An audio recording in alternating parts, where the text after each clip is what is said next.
Building consistent habits is key to achieving long term success in any area of life, but sticking to them can feel like an uphill battle. The good news, psychological research offers practical strategies to make habits stick. Here are 10 evidence based tips with real world examples to help you stay on track. Welcome back to Savvy Psychologist. I'm your host, Dr. Monica Johnson. Every week on this show, I'll help you face life's challenges with evidence based approaches, a sympathetic ear, and zero judgment. My first tip is to start small. Break your goal into tiny, manageable actions. For example, John wants to start meditating but struggles to find time.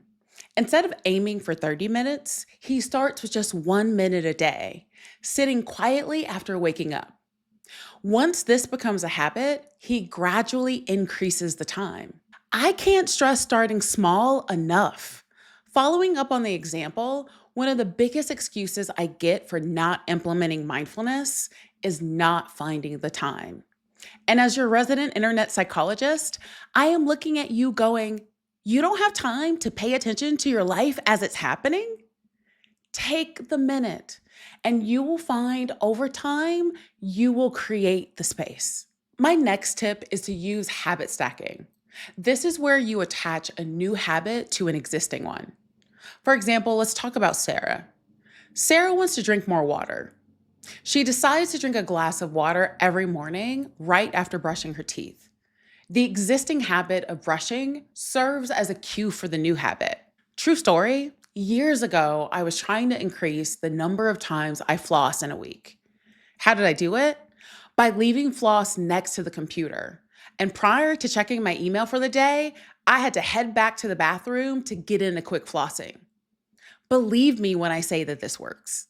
Tip number 3 is to focus on identity, not outcomes. Frame your habits as a part of your identity.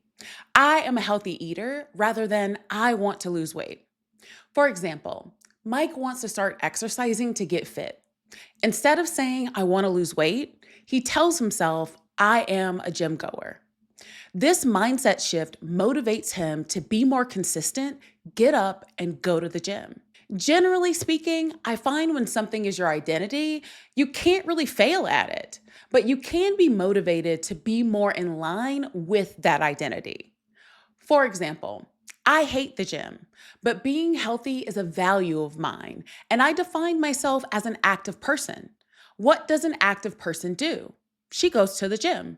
When she can't go to the gym, she goes for a walk. And when she can't go for a walk, she does yoga. And when she's totally tapped out and needs to rest, that's okay because active people are going to be active whenever and however they can be. Therefore, when it's time to rest, there is no reason to feel bad about it. Tip number 4 is to set implementation intentions. Plan specific actions with clear if-then statements. For example, Emily struggles to stick to her workout routine. She sets a clear plan.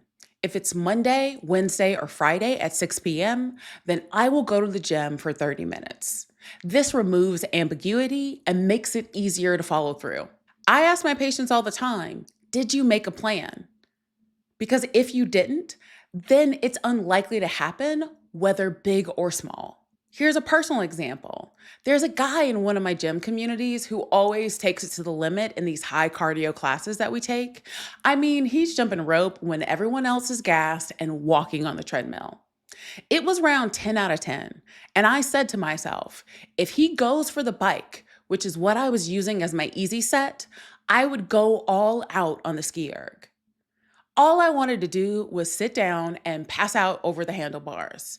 But when I saw him walking towards the bikes, I dragged my feet all the way over to the ski erg and accomplished my intention. That 1 minute showed me I can do hard things even when I don't want to. Tip number 5 is to track your progress. Use a habit tracker or calendar to mark each successful completion. For example, David wants to read more. He sets a goal to read 10 pages a day and marks his calendar for each day that he completes it. Seeing a streak of checks motivates him to keep going and not break the chain. Building habits is like trying to train a stubborn puppy. It takes patience, consistency, and let's face it, a lot of treats. preferably metaphorical ones unless you're into dog biscuits. You'll have days where you nail it and feel like a productivity influencer, and other days where you'll wonder if binge watcher can count as a legitimate identity. Be kind to yourself and start small. Also, check into part 2 where I give you even more tips on how to achieve your goals. How are you going to use one of these skills in your life? Let me know.